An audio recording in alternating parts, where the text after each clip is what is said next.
The first letter arrived on Alpha King Adrian Blackwood's 25th birthday. No messenger delivered it. No guard saw anyone enter. It simply appeared on his desk beneath the full moon. The paper contained one sentence. "Do not leave the palace tomorrow morning. If you do, you will die." Adrian laughed. The following morning, he ignored it. By sunset, he wished he hadn't. Before we continue, I need your help. My wife made me a promise.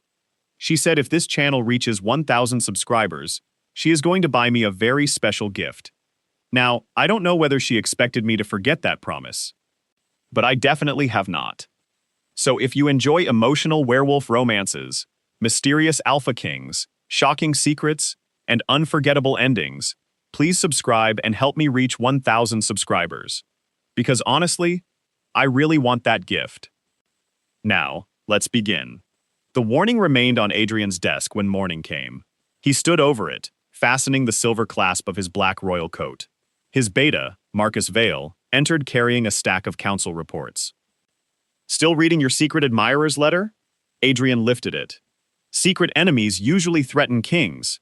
They don't give safety instructions. Marcus took the paper and frowned.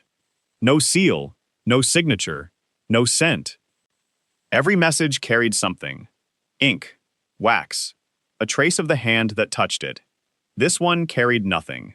It smelled like cold moonlight. Adrian reached for the door. Marcus blocked him. What if it's real? It says I'll die if I leave. Yes, that is exactly why I'm leaving. Marcus stared. Your survival instincts are deeply disappointing. Adrian smiled. So I've been told. He was expected at the Eastern Bridge before noon. A group of village leaders had requested help after winter floods damaged their homes. A mysterious letter would not prevent him from going. Neither would fear. Adrian had ruled the Blackwood Kingdom for 6 years, and he had learned that kings who hid behind walls eventually lost the people beyond them. So he left. The morning seemed ordinary. Snow clung to pine branches. Villagers lined the road. Children waved as the royal horses passed. Adrian almost forgot the warning. Then the bridge collapsed. The sound came first. A deep crack beneath the stone. Horses screamed. Guards shouted. The center of the bridge split apart. Adrian's horse reared violently. Marcus grabbed the reins, but the ground vanished beneath them. Adrian jumped just before the bridge fell into the river. He struck the frozen bank hard. Behind him, stone, timber, and 2 hidden attackers disappeared into the violent water. Attackers. Not an accident. One of the guards recovered a broken crossbow from the snow. Its silver bolt had been aimed directly at Adrian. Had the bridge remained standing for 1 more second, the bolt would have pierced his heart. The letter had been right. That evening, Adrian returned to the palace bruised, furious, and very much alive. A second letter waited on his desk. This one contained more words. You never listen. Tomorrow evening, do not drink from the golden cup at the winter banquet. Please stop making this harder than it already is. Adrian read the final sentence twice. It did not sound like an enemy. It sounded like someone who knew him. Someone annoyed by him. Someone afraid for him. The following evening, Adrian attended the banquet. A golden cup sat beside his plate. He did not touch it. Instead, he quietly exchanged it with an empty silver cup. Minutes later, one of the palace cats jumped onto the table and licked the spilled wine. The animal collapsed. Poison. The hall erupted into chaos. Adrian remained still, his eyes fixed on the cup. The invisible writer had saved him again. More letters followed. Always under the full moon. Always impossible. One warned him that a trusted border captain would betray the kingdom. Another told him which road would collapse during a storm. A third instructed him to spare a frightened 12-year-old thief. The boy will save your life someday. Adrian followed that instruction too. He began keeping every letter inside a locked drawer. He studied the handwriting. Elegant. Precise.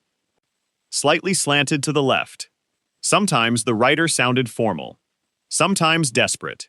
Sometimes strangely familiar. One letter ended with, "You still hate honey in your tea. Some things never change." Adrian stared at the sentence for a long time. Very few people knew that. Even fewer knew he pretended to drink it during diplomatic meetings, because refusing honey offended Elder Morton. Whoever wrote the letters knew things that had not happened yet.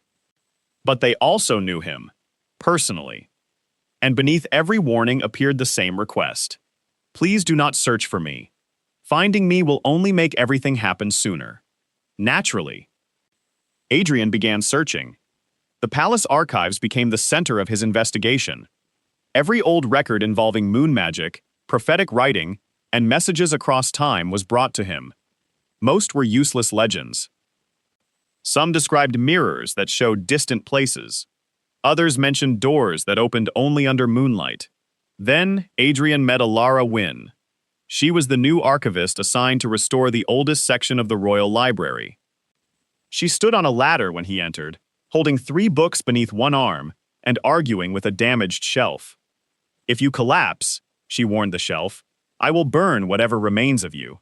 Adrian stopped beneath her. Threatening royal furniture is usually considered disrespectful. Elara looked down. Her eyes widened.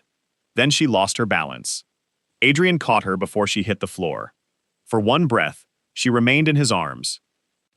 Dark auburn hair framed her face. Her eyes were a deep green. A small ink stain marked her cheek. Neither spoke. Then Elara quickly stepped away. Your Majesty, you recover from embarrassment quickly. I'm choosing to pretend it didn't happen. A useful royal skill. She stared at him. He smiled. To his surprise, she did not appear frightened, only mildly irritated. What are you searching for? She asked. Old moon relics. That narrows it down to half the library. Objects capable of carrying messages through time. The amusement left her expression. Only for a second. But Adrian noticed. She turned toward the shelf. There are no verified records of such objects. Verified? Legends are not evidence. Sometimes legends are warnings people stopped believing. Elara looked at him again. Something unreadable crossed her face. Sadness, recognition, fear. Then it vanished. I'll find whatever records exist, she said. Adrian thanked her and began to leave. A paper slipped from the book in her hand. He bent to pick it up. Elara reached for it at the same moment. Their fingers touched. She pulled away sharply. Adrian froze. Not because of the touch. Because of the handwriting on the page. Elegant, precise, slanted slightly to the left. Identical to the letters. Elara snatched the page from his hand. It's only a catalog note. Adrian looked at her. Really looked at her. Her breathing had changed. Her fingers trembled. And she would not meet his eyes.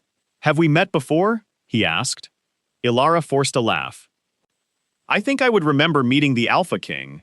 The answer sounded reasonable, but something inside Adrian rejected it. That night, another letter appeared. For the first time, the handwriting was unsteady. You met her today. Adrian's pulse quickened. Below it was another line. Do not fall in love with her.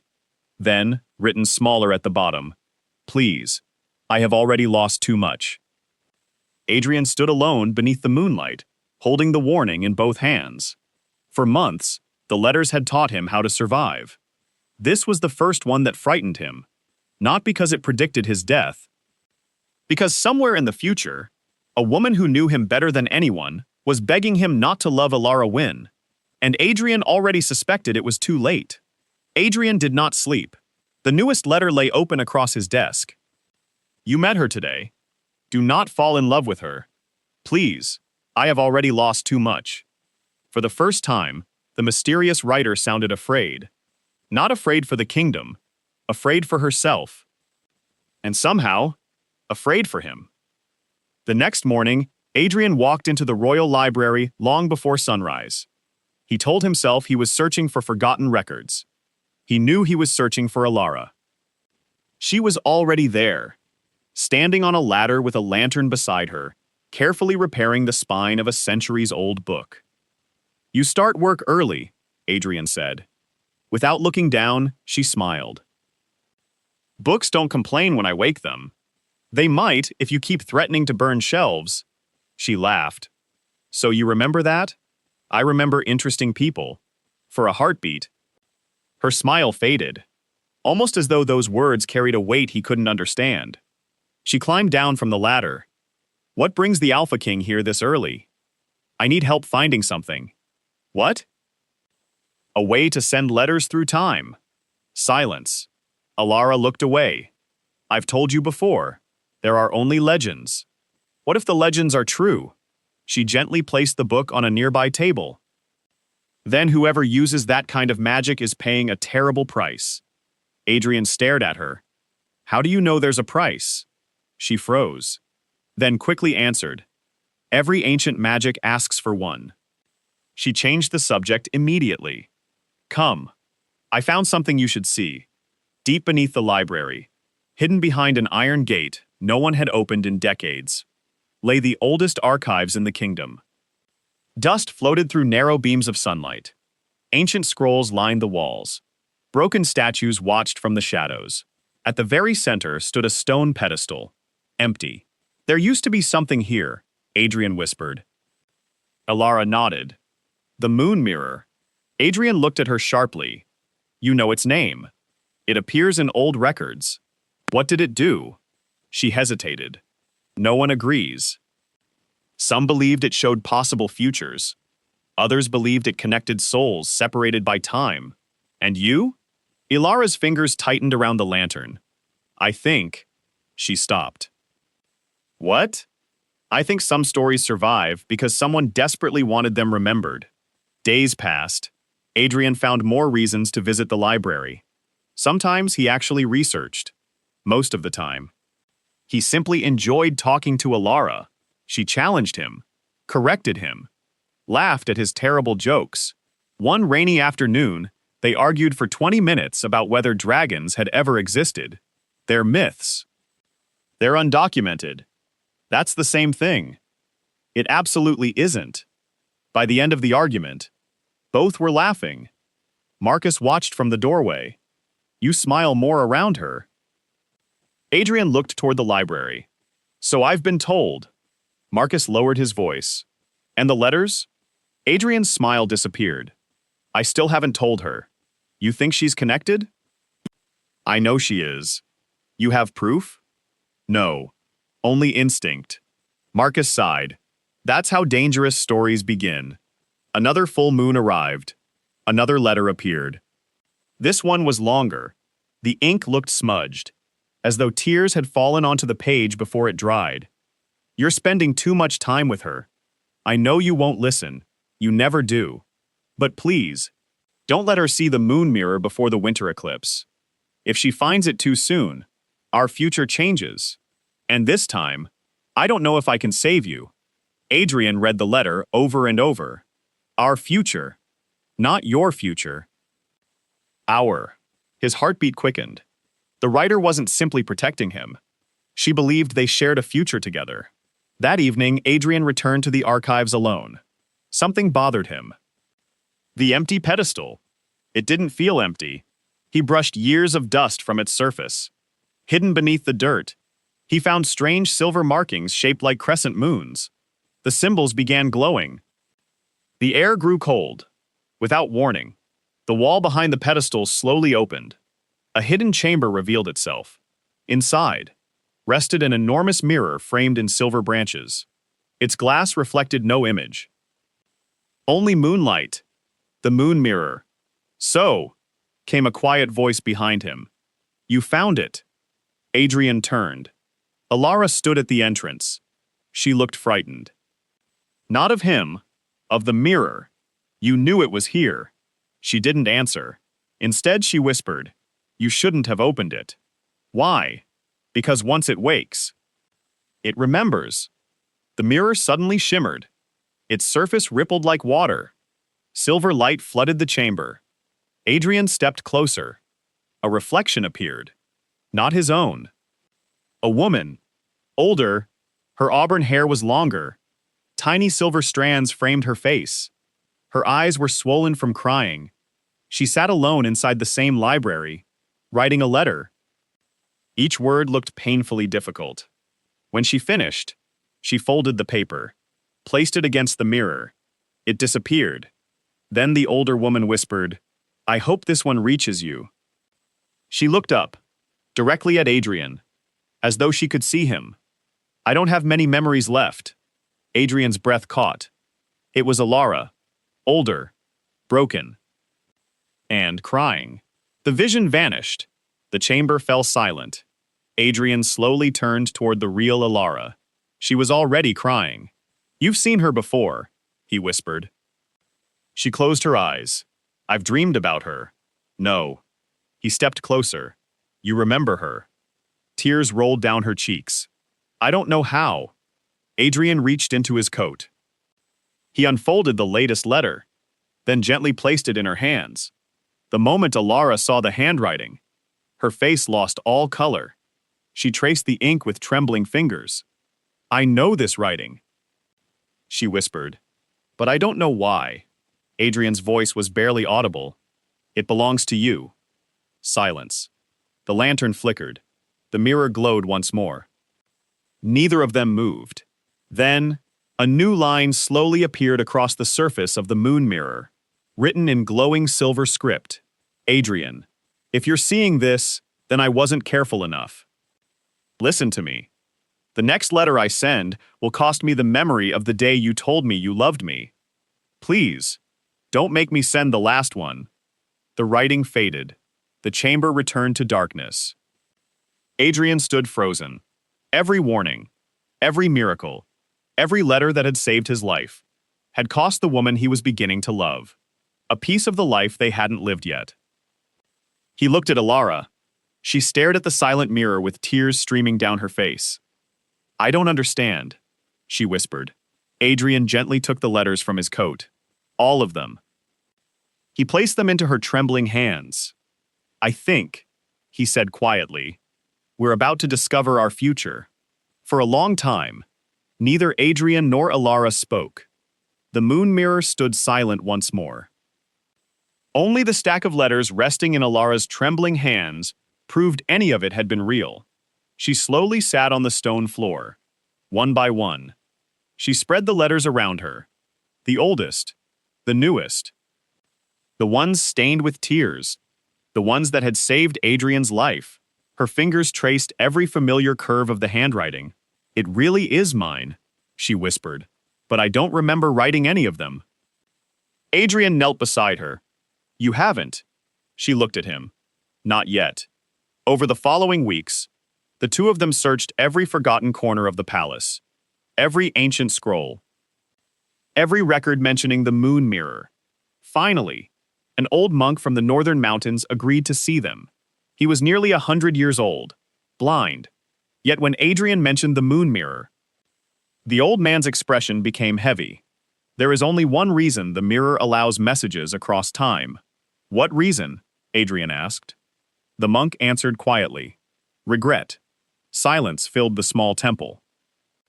"The mirror cannot change ordinary days. It only answers someone who has already lost everything." Elara felt a chill run through her. "And the price?" The monk sighed. "The mirror never accepts gold. Never accepts power. It accepts only memories. The memories most precious to the writer." Adrian's heart sank. "So every letter cost her something." The old monk nodded. "Eventually, the mirror takes the person you love." Elara's voice shook. "It doesn't kill them?" "No. It simply leaves you unable to remember why you ever loved them." That night, neither of them slept. They sat beneath the willow tree inside the palace gardens. For the first time, Adrian told Elara everything. Not about the letters, about himself, his fears. The pressure of wearing the crown, the nights he questioned every decision, the loneliness no one ever saw. Elara listened quietly, then smiled. "I think I would have liked meeting you." Adrian laughed softly.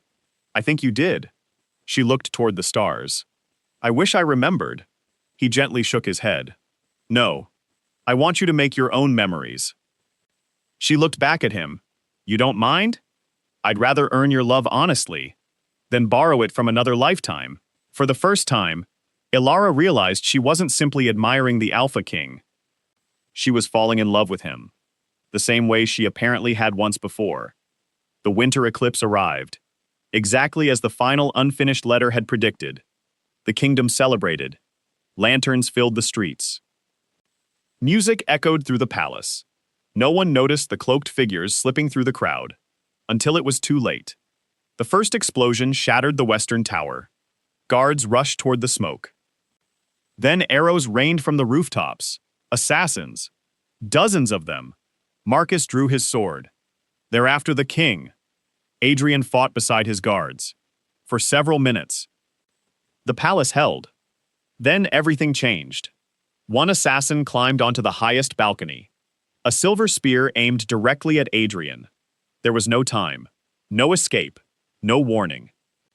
Elara looked toward the moon mirror standing inside the nearby library. The ancient glass had already begun glowing. Waiting. She understood. The future she had seen in the mirror. The future where Adrian died. Was happening now. There was only one way to stop it. One final letter. She ran. The library doors slammed shut behind her. The moon mirror shimmered like liquid silver. A blank page appeared. A pen rested beside it. Without hesitation. Elara began writing. Her tears fell onto the paper. Adrian, when you read this, look up. She stopped. Her hands trembled. The mirror waited, patiently, hungrily. She continued. The assassin isn't in front of you. He's above you. Trust Marcus. Live. Please live. The moment she finished, the mirror absorbed the page. Silver light burst through the room. Pain exploded inside her mind. She gasped. Memories began disappearing. The first dance. Gone. Their laughter beneath the willow tree. Gone. The day she realized she loved him. Gone. His smile. Gone. His voice. Gone. His name. Vanished. Outside. A folded letter suddenly appeared at Adrian's feet. Marcus shouted, "My king!" Adrian opened it instantly. His eyes widened. He looked up. A silver spear shot toward him. Marcus reacted without thinking. His sword struck the weapon aside. The assassin lost his balance. Royal guards seized him moments later. The attack was over. The kingdom was safe. Adrian was alive, exactly as the letters had promised. Only one thing remained. Elara. He ran through the palace, past frightened servants, past burning corridors, straight into the library. She sat on the floor, quietly staring at the glowing mirror. The light had faded. The room felt strangely empty. Elara. She looked up politely. Her expression was gentle, curious. "I'm sorry," she said softly. "Do I know you?" Adrian stopped walking. Every nightmare, every warning, every letter had led to this moment. His eyes filled with tears. He wanted to tell her everything. Instead, he smiled. "My name is Adrian." She smiled back. "It's nice to meet you." Months passed. The kingdom slowly recovered. The moon mirror turned to ordinary glass, never glowing again. Elara remained in the palace library.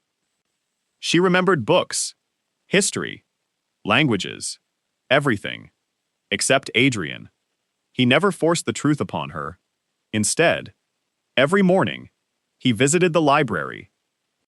Sometimes with tea, sometimes with flowers, sometimes with another terrible joke.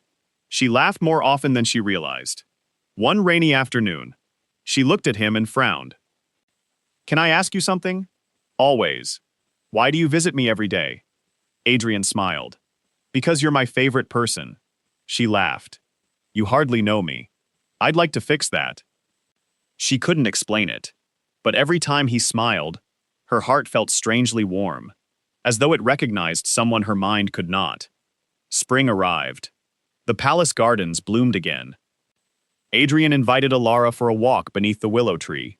They spoke for hours, about nothing important. Books, music, clouds, dreams. When the sun began to set, Elara quietly reached for his hand. She looked surprised by her own decision.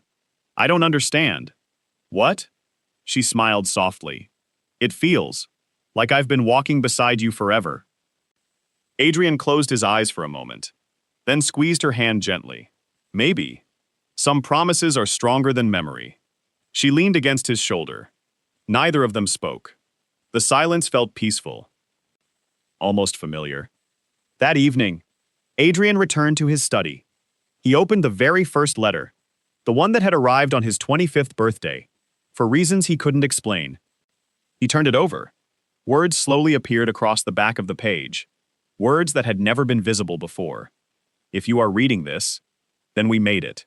If I don't remember you, please don't be sad. You once taught me that love isn't remembering every moment. It's choosing the same person whenever life gives you the chance. So, choose me again. I'll find my way back to you. I always do. Elara. Adrian folded the letter carefully. The next morning, he walked into the library carrying a brand new leather journal. He placed it gently in front of Elara. She looked at the cover. Embossed in silver were two simple words. Our story. She opened the first page. Hi, Elara. My name is Adrian. I'd like to tell you how we met. But first, would you like to have dinner with me tonight? She laughed. A genuine, effortless laugh. Then looked up at him. I'd like that. Adrian smiled. Not because the future had been restored, but because, for the second time in his life, he had been given the chance to fall in love with the same woman. And this time, he intended to treasure every memory they created together.